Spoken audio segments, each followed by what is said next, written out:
Entonces, en el cuarto problema, me dicen, tengo una función definida en toda hora, que es continua, y me dan esta definición. Entonces, un punto X se llama punto sombra si existe un punto Y, que está después, que es más grande que f de x. ¿Ok? Entonces, tal vez para empezar a recordarlo, dar ser sombra, y ¿ok? Lo que me dicen es que, bueno, este X es sombra si existe un Y que está después, tal que f de Y es más grande que f de x. ¿Ok? Esa es la definición.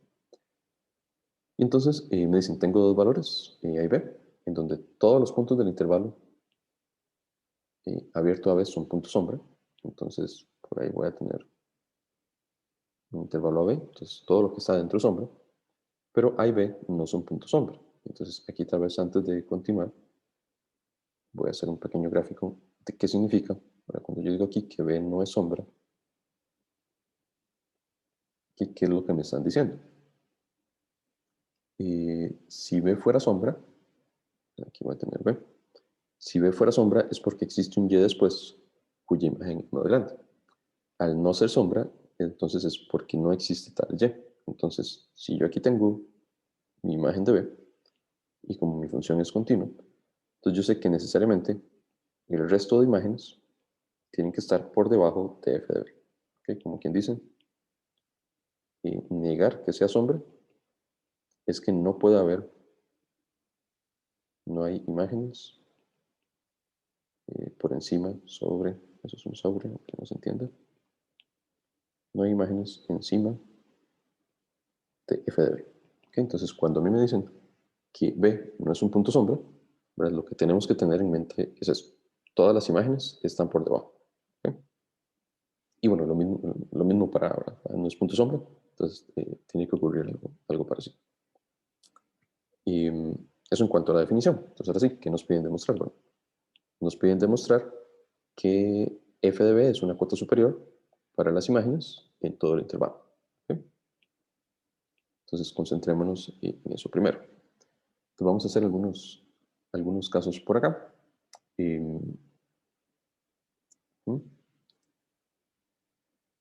Entonces, pensémoslo por contradicción.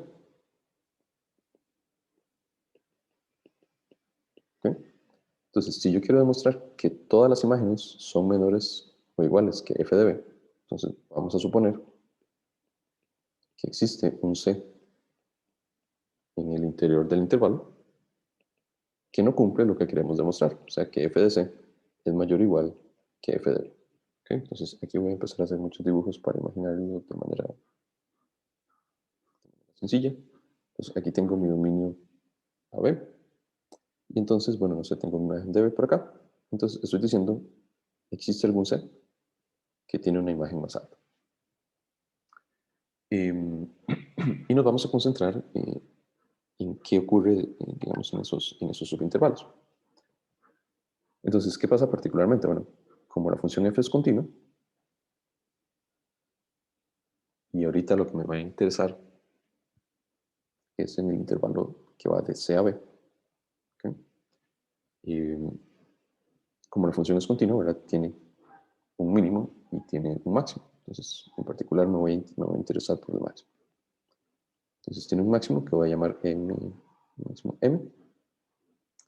Y como es continua, sabemos que ese máximo se alcanza, ¿verdad? Porque estamos en un intervalo cerrado. Entonces vamos a llamarlo que se alcanza en un valor d que está en ese intervalo. ¿Okay? O sea, dicho de otra forma, lo que estoy diciendo es que el máximo de mi función, cuando me restringo al intervalo que va de c a b, es f de d. ¿Okay? Entonces aquí igual voy a hacer el grafiquillo. Sé que c es más alto que b. Voy a bajar esto para que quepa. Entonces estoy diciendo hay algún d, que es donde se alcanza ese máximo. ¿Okay? Y entonces vamos a ver si llegamos a alguna contradicción, ¿verdad? Con la definición de que todos los puntos son sombra y A y B no son puntos sombra. ¿Okay? Por ahí va a ir un poco la idea. Entonces, por el momento, ¿qué es lo que hemos dicho? lo que hemos dicho es que f de d es mi máximo. Esto es más grande que f de c por ser máximo. Y por lo que estamos asumiendo en nuestra contradicción, f de c es más grande que f de b. ¿Okay? Por el momento eso es lo que hemos dicho. Ahora, ¿qué pasa? Bueno, claramente, ¿verdad? T está en el intervalo inicial AB, ¿verdad? Entonces voy a escribirlo porque es irrelevante. Note que D está en el intervalo abierto AB, ¿ok? Y como C, aquí lo que me interesa es hacer énfasis en que D no es ni A ni B, ¿no? Claramente, no sé si es claro, pero mejor lo explico. D no puede ser A porque C es mayor estricto que A, ¿verdad? Y como D está en el intervalo entre C y B, pues es mayor estricto que A. Entonces, D no vale. D tampoco, perdón, D tampoco puede valer B. Eh, aquí, perdón, ahora que lo noto, puse algo mal. Aquí vamos a suponer que f de c es mayor que f de b. Bueno, en mi hipótesis, perdón, lo que queremos demostrar es que f de x es menor o igual que f de b.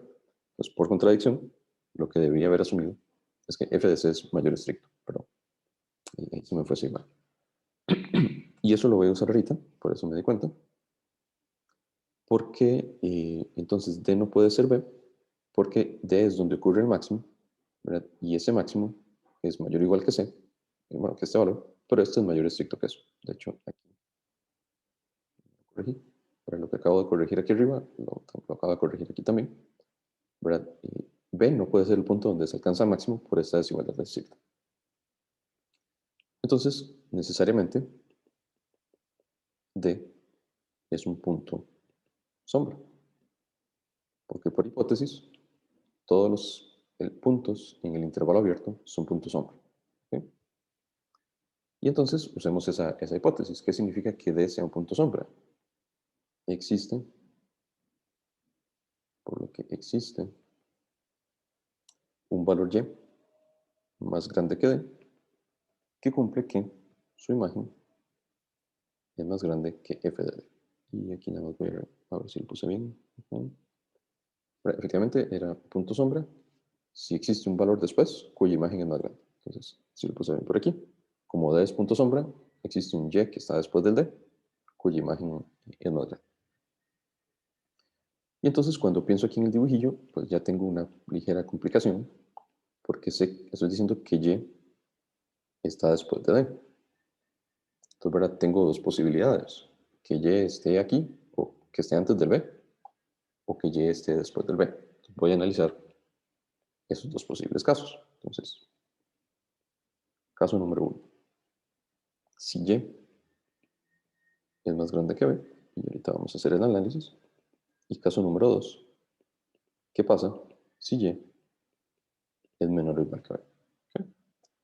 Y en ambos casos, para recuerden que como estamos en una prueba por contradicción, me va a interesar llegar a contradecir lo que está ocurriendo. ¿Okay? Entonces, ¿qué pasa en este caso en el que y es mayor que b? Voy a volver a repetir el dibujillo. Bueno, voy a hacerlo aquí rápidamente. Entonces tengo, bueno, A, que no lo hemos usado mucho, luego tengo C, luego tengo D, luego tengo P, y aquí estoy diciendo que Y es más grande que B. Pero entonces, ¿qué pasa? D era el máximo, luego estaba F de C, luego estaba B, ¿ok? Y estamos diciendo que F de Y es más grande que D. Recuerden que D era el máximo. Entonces, si aquí tengo mi máximo M, estoy diciendo que la imagen de Y es un punto que está por encima. Y entonces, listo, esto es una contradicción, ¿verdad? Porque B no es un punto sombra.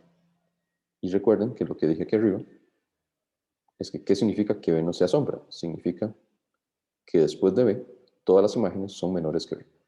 Y entonces en este caso, encontramos que hay una imagen que es más grande que la imagen de B. Entonces, eso contradice que Y pueda ser más grande que B.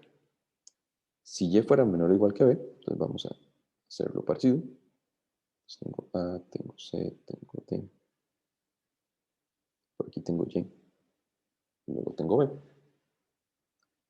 Entonces, en este caso, también tenemos una contradicción porque D es el máximo y Y es más grande. Entonces, aquí la contradicción, ¿verdad?, va con el hecho de que la imagen de D es el máximo de mi función sobre el intervalo de B.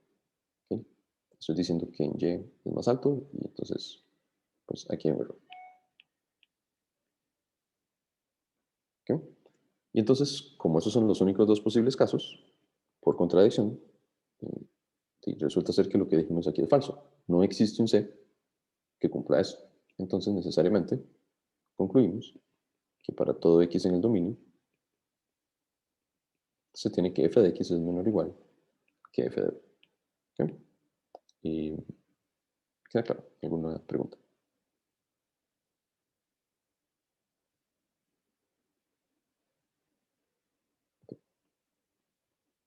Y entonces lo que falta ahora es ver que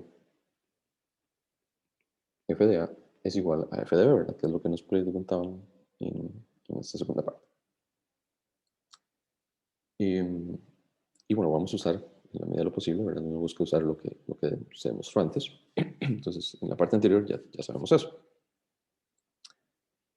Entonces, pues bueno, si podemos demostrar que son iguales, igual uno analiza casos. Entonces, ¿será posible que f de A sea menor que f de B? ¿Okay? Entonces, de hecho, aquí la contradicción es directa. Esto no es posible.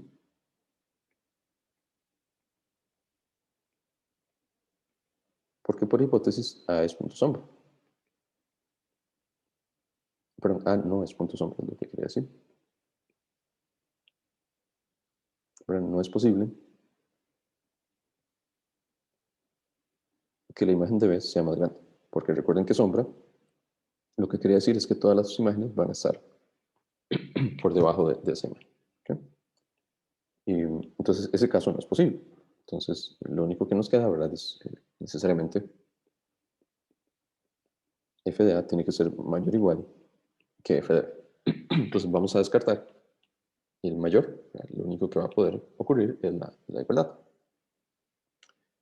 Ahora, ¿qué pasa? Recuerden que f es continua. Eso en general, bueno, aquí lo usamos implícitamente cuando hablamos del máximo y demás. Aquí también vamos a usar la continuidad porque cuando yo pienso en la imagen de A, por ser continuo, este es el límite cuando x tiende a de f de x. Aquí por un tema de dominio, ¿verdad? Tengo que incluirlo solo por la derecha porque mi dominio va de A a B. Pero entonces, por continuidad, tengo esta relación. Y ahora, ¿qué pasa? Por la parte de A, recuerden que siempre que yo estaba en el dominio, f de B, voy a devolverme para estar seguro que lo estoy poniendo bien. En la parte A dijimos, la imagen siempre es menor o igual que f de B cuando yo estoy en el interior. Entonces, este f de x siempre es menor o igual que este f de b para todo x que esté en el intervalo, particularmente, ¿verdad?, para todo x más grande que a y suficientemente pequeño. ¿Y qué pasa? Bueno, esencialmente, ¿verdad?, aquí estoy escribiéndolo de una vez, pero esto es menor que esto, entonces el límite me preserva el orden, entonces obtengo esta desigualdad, pero f de b es constante, entonces el límite de una constante es una constante. Y entonces ya está, porque necesariamente f de a es mayor o igual que f de b, y aquí estoy demostrando que f de a es menor o igual que f de b. Y entonces, uniendo estas dos cosas, concluimos que tienen que ser iguales. ¿Okay? Y esa sería entonces la segunda parte de ese problema.